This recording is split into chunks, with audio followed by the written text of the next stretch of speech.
বিচ্ছেদ বরাবরই বেদনাদায়ক।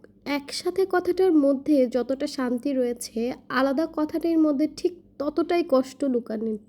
আজকে আমি আমার মালয়েশিয়া থেকে বাংলাদেশে আসার আগের দিন এবং আসার দিন এই ২ দিনের ভিডিও একসাথে করে একটা ছোট্ট মিনি ভ্লগ করেছি, সেটাই আপনাদেরকে শেয়ার করব। বাংলাদেশে আসার অলমোস্ট 1 মান্থ হয়ে গেছে, কিন্তু অসুস্থতা এবং ব্যস্ততার কারণে অনেকগুলো ভ্লগে এডিট করে আপলোড করা হয়নি। ৫ই আগস্টের এই রাতে যখন কিনা প্যাকিং করছিলাম, তখনও আমরা কনফিউজড ছিলাম যে কালকে আমার ফ্লাইটটা কি ক্যান্সেল হবে নাকি কালকে আমি দেশে আসতে পারবো। তো যাই হোক, সব কিছু প্যাকিং করে আমি, আমার ছোটো ভাই, আমার হাজব্যান্ড সবাই জাফরানে খেতে চলে আসলাম। এটা একটা আরাবিয়ান রেস্টুরেন্ট। দেশে চলে আসার ব্যস্ততা এবং মন খারাপ সব কিছু মিলে বাসায় আর রান্নাই করা হচ্ছিল না। তো আমি, আমার ভাই এখানে প্রথমবার আসলাম, আর আমার হাজব্যান্ড হয়তো আগেও এসেছিল। এখানে আমরা কিছু খাবার অর্ডার করলাম, যদিও খাওয়ার মন মানসিকতা একেবারেই নেই। আর এমনিতেও আমার আরাবিয়ান খাবারগুলো খুব একটা ভালো লাগে না। মালাই খাবার আমার বেশ পছন্দের হয়ে উঠেছিল। তো মালাই খাবার তো সবসময় খাওয়া হয়, তাই লাস্ট আমরা যে বাইরে ডিনারটা করেছি সেখানে আমরা আরাবিয়ান খাবারই চুজ করেছিলাম। প্রত্যেকটা খাবারই অনেক বেশি টক টাইপের ছিল। তো মেয়েরা টক পছন্দ করে, কিন্তু ছেলেরা একটু টক কমই পছন্দ করে। তারপরও সবাই মিলে খাওয়া দাওয়া করলাম। এটাই ছিল আমাদের লাস্ট একসাথে খাবার খাওয়া মালয়েশিয়াতে। জানি না আবার কবে একসাথে সবাই বসে এভাবে খেতে পারবো।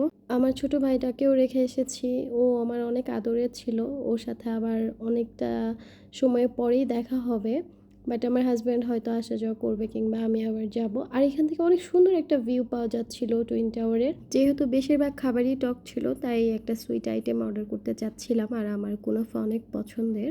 তো আমরা লাস্টে আরেকটা কুনাফা অর্ডার করি, সবাই মিলে ওইটাই শেয়ার করে খাই। এত বেশি মিষ্টি ছিল যে একার পক্ষে খেয়েও শেষ করা যাচ্ছিল না, তাই সবাই মিলে এটা শেয়ার করলাম। আর এখন যে ক্লিপটা, সেটা হচ্ছে পরের দিন, যেদিন আমি বাংলাদেশে আসি তখনকার এই ক্লিপ। আমি এয়ারপোর্টে যাচ্ছিলাম বাসা থেকে।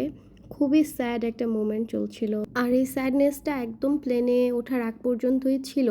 প্লেনে ওঠার পর একটা ফ্রেন্ড পেয়ে গিয়েছিলাম, ওর সাথে সারা রাস্তা গল্প করতে করতে এসেছি। এরপর বাংলাদেশে এসে ফ্যামিলিকে দেখে অনেকটাই স্যাডনেস কেটে গেছে, কিন্তু প্লেনে ওঠার আগ পর্যন্ত অনেক বেশি স্যাড ছিলাম। আর অনেক ভিড় ছিল এয়ারপোর্টে। আমি কুয়ালালামপুর এয়ারপোর্টে আরও কয়েকবার গিয়েছি, কিন্তু এত বেশি ভিড় আমি কখনো পাইনি।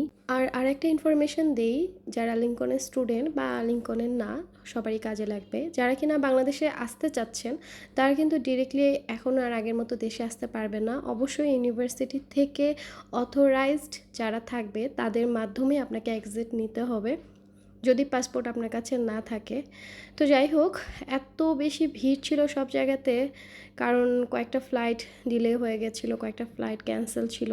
তো সব কিছু মিলিয়ে অনেক ভিড় ছিল। আর আজকের আমার এই জার্নিটা আমার লাইফ টাইমের সবচেয়ে স্যাড অ্যান্ড ব্যাড একটা জার্নি ছিল।